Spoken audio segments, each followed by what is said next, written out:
Avant de plonger dans cette histoire incroyable, pensez à vous abonner à la chaîne et à activer la cloche. Ici, chaque récit a quelque chose à dire, et vous ne voudrez pas en manquer un seul. La pluie tombait sans relâche sur Manhattan, transformant les trottoirs en miroirs déformés où se mêlaient les lumières des gratte-ciel et la grisaille du ciel. Dans sa limousine noire, Alexander Monroe, l'un des hommes les plus puissants et les plus craints du pays, fixait les gouttes d'eau qui glissaient le long de la vitre. Rien dans sa vie n'était laissé au hasard. Tout était calculé, contrôlé, planifié. Il avait bâti un empire dont la froideur reflétait parfaitement son propre cœur. Mais ce soir-là, un simple feu rouge allait renverser ce qu'il croyait immuable. Un coup de vent fit voler un objet sur la chaussée. Alexander tourna la tête, puis la vit.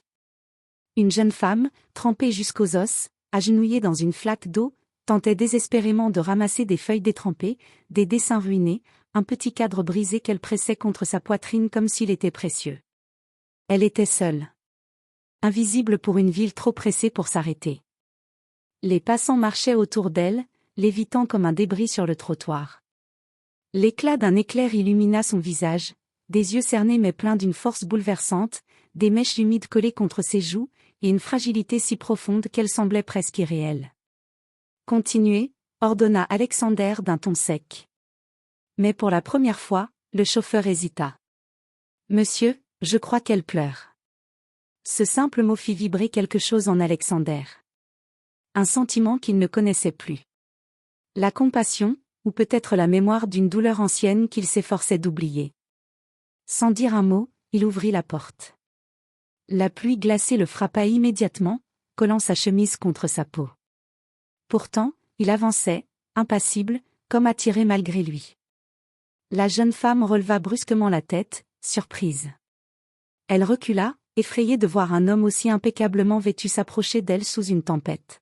« Ne vous approchez pas, je suis juste en train de partir, balbutia-t-elle. Sa voix se brisait, comme si elle disait ces mots depuis des années. Alexander ramassa l'un de ses dessins échoués dans une flaque. Il le retourna. Et son souffle se suspendit. La peinture représentait une ville sous la pluie. La même que celle où il se trouvait. Mais dans cette version, tout semblait plus vrai, plus vivant, plus beau. « C'est vous qui avez fait ça ?» demanda-t-il, incapable de dissimuler sa surprise. Elle hocha la tête, honteuse, comme si son talent était une faute. À cet instant précis, sans qu'il le réalise, une fissure se forma dans l'armure d'acier qu'il portait depuis des années. Une fissure minuscule. Mais suffisante pour que la lumière passe. Il ignorait encore que cette rencontre, cette fille sous la pluie, ses dessins perdus, ses larmes silencieuses allaient changer son destin plus profondément que tous les contrats de sa vie. Ce soir-là, sous la tempête, Alexander Monroe marchait vers une inconnue. Sans savoir qu'il marchait aussi vers la plus grande transformation de son existence. La pluie continuait de tomber en rideaux épais, mais Alexander Monroe ne semblait plus la sentir. Son regard restait fixé sur la jeune femme, comme si elle représentait une énigme qu'il n'avait jamais appris à résoudre. Elle, de son côté, n'osait pas le regarder directement. Ses mains tremblaient toujours alors qu'elle ramassait ses dessins, l'un après l'autre, ses doigts glissant sur le papier détrempé. Chaque feuille qu'elle récupérait ressemblait à un morceau de sa vie en train de se dissoudre. « Laissez-moi vous aider », dit Alexander, sa voix étonnamment douce. Elle secoua la tête immédiatement, presque paniquée. « Non, non, s'il vous plaît, ne touchez pas à ça. Ils sont déjà assez abîmés. » Ce n'était pas un refus par fierté. C'était la réponse de quelqu'un qui avait été blessé trop souvent. Alexander se figea. Personne ne lui parlait comme ça. Pas avec cette fragilité sincère. Il se baissa quand même, prit délicatement une feuille, et la lui tendit. Elle hésita avant de la récupérer, comme si elle craignait qu'il la lui arrache. Un taxi passa à toute vitesse, éclaboussant leurs pantalons d'une eau sale. La jeune femme soupira, épuisée. « Vous n'avez rien de sec ? » « Pas même un manteau ?» demanda Alexander. Elle détourna le regard. « J'avais un sac, on me l'a volé hier. Avec mes affaires. Mes vêtements. Tout. » Elle s'essuya le visage du revers de la main, mais la pluie effaçait les larmes plus vite qu'elles ne coulaient. Dans sa voix, Il y avait une résignation qu'Alexander ne connaissait pas. Une résignation qui lui donna l'impression de manquer d'air. « Vous vivez où » demanda-t-il. Elle se redressa brusquement. « Pourquoi vous me posez toutes ces questions ? Je n'ai pas besoin de votre pitié, monsieur. » Elle hésita, puis ajouta plus doucement. « Je vais m'en sortir. Je me sors toujours de tout. D'une manière ou d'une autre. » Ce n'était pas convaincant. Même pas pour elle-même. Alexander observa le trottoir, les feuilles trempées, le petit cadre fissuré qu'elle serrait comme un trésor. Il y avait quelque chose dans cette fille qui refusait de mourir malgré la violence du monde. Quelque chose qu'il n'avait jamais su protéger chez les autres, et encore moins en lui-même. « Comment vous appelez-vous » demanda-t-il. Elle resta silencieuse un instant, le temps d'évaluer s'il représentait un danger. Puis, dans un souffle presque inaudible. « Elena. » Alexander répéta le prénom en pensée, comme s'il le goûtait pour la première fois. Elena. Simple, fragile, mais étonnamment puissant. Elle rassembla tout ce qu'elle pouvait et se releva, prête à partir malgré la pluie torrentielle. Alexander fit un pas en avant. Vous n'allez nulle part sous ce temps. Elle haussa les épaules. Je n'ai pas vraiment le choix. Il inspira profondément, comme un homme sur le point de prendre une décision qu'il ne prenait jamais d'habitude. Laissez-moi vous offrir un endroit au sec. Juste pour ce soir. Elena recula. Je ne connais même pas votre nom. Alexander la regarda droit dans les yeux. Alexander. Elle parut chercher dans sa mémoire, espérant reconnaître ce nom. Mais pour elle, c'était juste un prénom comme un autre. Il se pencha, ramassa le dernier dessin restant dans une flaque et le lui tendit. Ce n'est pas de la pitié, dit-il. C'est humain. Un mot qu'il n'utilisait jamais. Elena resta silencieuse, le cœur battant, déchirée entre la peur et la nécessité. Et au moment où elle ouvrait la bouche pour répondre, un grondement de tonnerre fit vibrer les vitres des immeubles, comme une annonce du destin. Elena suivait Alexander d'un pas hésitant. Pas trop près. Pas trop loin non plus. Comme une personne qui sait que n'importe quelle erreur peut tout lui faire perdre. La pluie était devenue violente, presque horizontale. Les passants se ruaient dans les taxis, les parapluies se retournaient sous les rafales. Alexander marcha jusqu'à un petit café encore ouvert, un endroit chaleureux perdu entre deux immeubles brillants. Lorsqu'il poussa la porte, une clochette tinta. La chaleur de l'intérieur enveloppa Elena immédiatement, et un léger tremblement parcourut ses épaules, comme si son corps se souvenait soudain de ce que signifiait ne plus avoir froid. Le serveur les regarda avec étonnement, un milliardaire à la tenue impeccable, trempé comme un gamin sorti d'un orage, et une jeune femme pieds nus, les cheveux dégoulinants, serrant contre elle un cadre brisé. Alexander prit une table au fond, loin des regards indiscrets. Elena resta debout un instant, avant d'oser s'asseoir. Je ne peux pas m'attarder, vous savez, murmura-t-elle. Buvez quelque chose chaud d'abord, répondit Alexander. Il fit signe au serveur. 2 chocolats chauds. Elena se figea. C'est trop cher pour moi. Alexander fronça légèrement les sourcils. C'est pour moi. Ça ne change rien, dit-elle en baissant les yeux.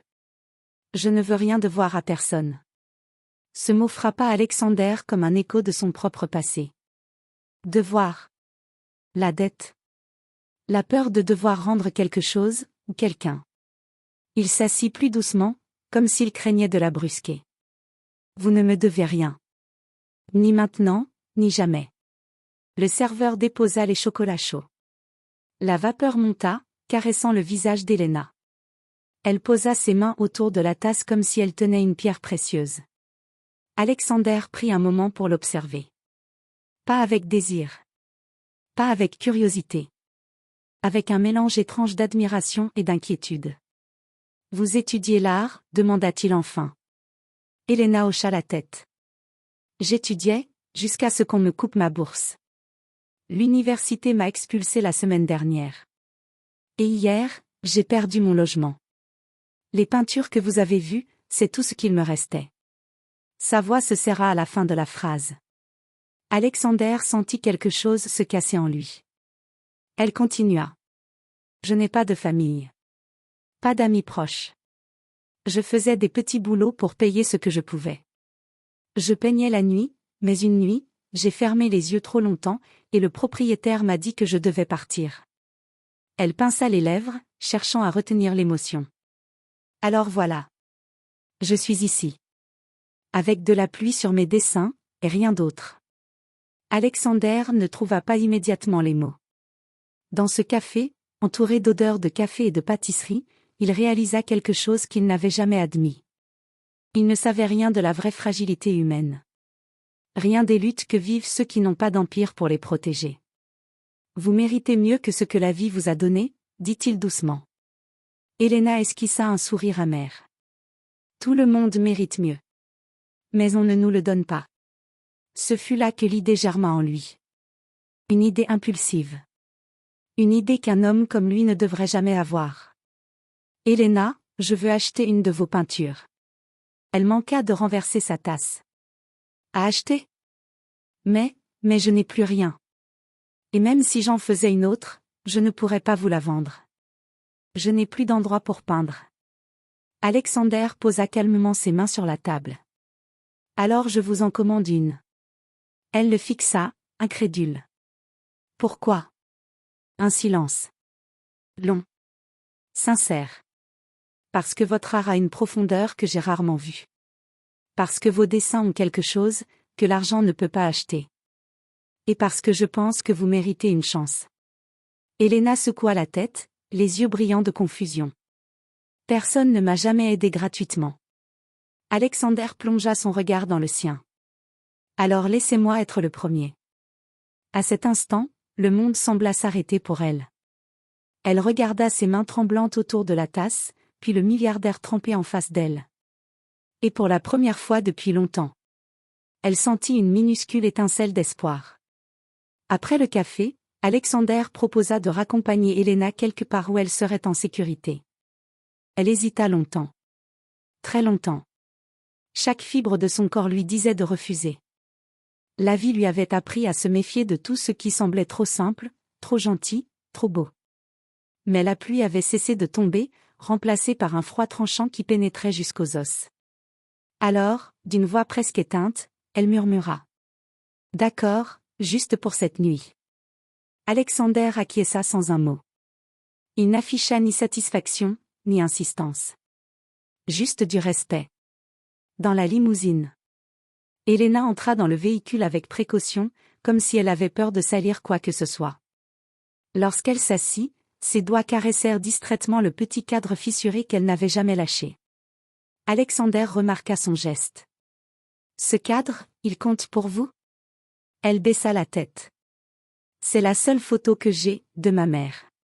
Elle ne dit rien de plus. Mais Alexander comprit que chaque mot qu'elle prononçait contenait une histoire qu'elle n'était pas prête à livrer. La voiture traversa New York. Les néons défilaient sur les vitres, donnant à la ville l'allure d'un tableau en mouvement. Elena observait tout en silence. Pour la première fois depuis des jours, elle n'avait pas besoin de marcher sans but. La limousine s'arrêta devant un immeuble discret, moderne, situé dans un quartier calme. Pas l'un de ces penthouses de luxe. Pas un endroit écrasant. Un refuge simple et chaleureux qu'il utilisait rarement. Alexander ouvrit la porte pour elle. Elena resta figée. Vous vivez ici, demanda-t-elle. Non, répondit-il. Je veux juste que vous soyez dans un endroit où vous pourrez respirer. Elle entra. L'intérieur était lumineux, propre, minimaliste. Un canapé, une cuisine ouverte, un lit impeccablement fait dans une petite chambre. Rien de trop. Rien de menaçant. Elena resta immobile, comme si elle venait de pénétrer dans un musée où elle n'avait pas le droit de toucher les murs. Vous pouvez vous doucher, vous reposer, manger, dit Alexander calmement. Et vous? Je repartirai ensuite. Ce lieu est pour vous ce soir. Elle leva brusquement la tête. Vous ne restez pas? Dans ses yeux, il lut un mélange de soulagement et de peur. La peur d'être un fardeau. La peur qu'il attende quelque chose en retour. Je n'attends rien, dit-il doucement. Un silence lourd tomba dans la pièce. Elena inspira profondément, comme si ces mots venaient de fissurer une barrière invisible. Quand elle ressortit de la salle de bain, vêtue de vêtements simples qu'il avait fait apporter, ses cheveux encore humides, Alexander fut frappé par quelque chose qu'il n'avait pas anticipé. Pas sa beauté. Même si elle était indéniable. Mais sa vulnérabilité désarmée. Et cette force tranquille derrière ses yeux fatigués. Vous pouvez vous reposer ici, mais, dit-elle, hésitant, presque tremblante. Mais quoi? Demanda Alexander, surpris. Pourquoi vous faites tout ça? Vous ne me connaissez pas. Vous ne savez rien de moi. Vous pourriez m'avoir trouvé dans la rue et vous dire que je suis, n'importe qui. Alexander s'approcha, lentement, comme pour ne pas l'effrayer. Ce soir, j'ai vu quelqu'un qui se battait pour ne pas s'effondrer. Quelqu'un qui n'a rien, sauf son talent et sa dignité. Et j'ai compris que si je passais à côté, je serais moins humain que je le pensais. Elena détourna les yeux. Aucun homme ne lui avait jamais parlé ainsi. Jamais. Alexander mit les clés sur la table. Ce studio est à vous pour quelques jours. Le temps de peindre ce que vous voulez. Le temps de souffler.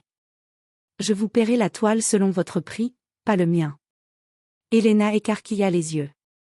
Aime mon prix? Mais je ne vaux rien, Alexander. Je ne suis personne. Il secoua la tête. C'est faux. Et vous le saurez bientôt. Elle serra le cadre dans ses bras, les yeux humides. Alexander se dirigea vers la porte. Je repasserai demain pour voir si vous avez besoin de quelque chose. Bonne nuit, Elena.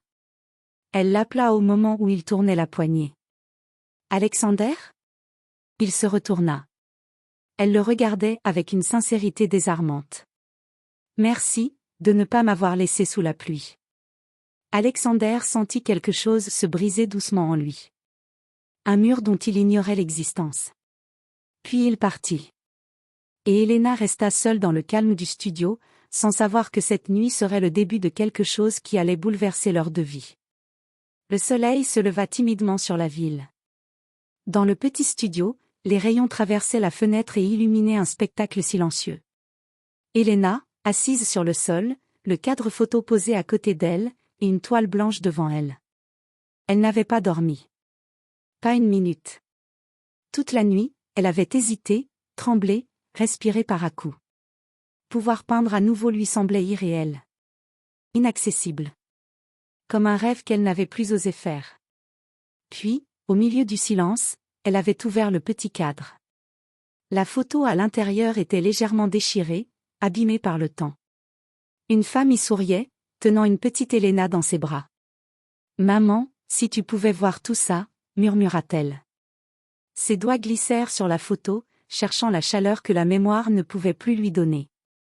Puis, inspirant profondément, elle avait saisi un pinceau. Maintenant, au lever du jour, la toile était couverte. Et Elena, vidée, épuisée, la contemplait avec une intensité presque douloureuse. Vers 10 heures, on frappa doucement à la porte. Elena sursauta, essuya rapidement ses yeux, et ouvrit. Alexander se tenait là, vêtu d'un manteau sombre, l'air moins froid qu'à son habitude. Il s'attendait à la trouver endormie. À ce qu'elle ait pris du repos. Mais il découvrit un autre tableau. Elena, les yeux rougis, les mains tachées de peinture, le souffle encore tremblant. « Vous n'avez pas dormi ?» constata-t-il, inquiet. « Je devais peindre, » répondit-elle.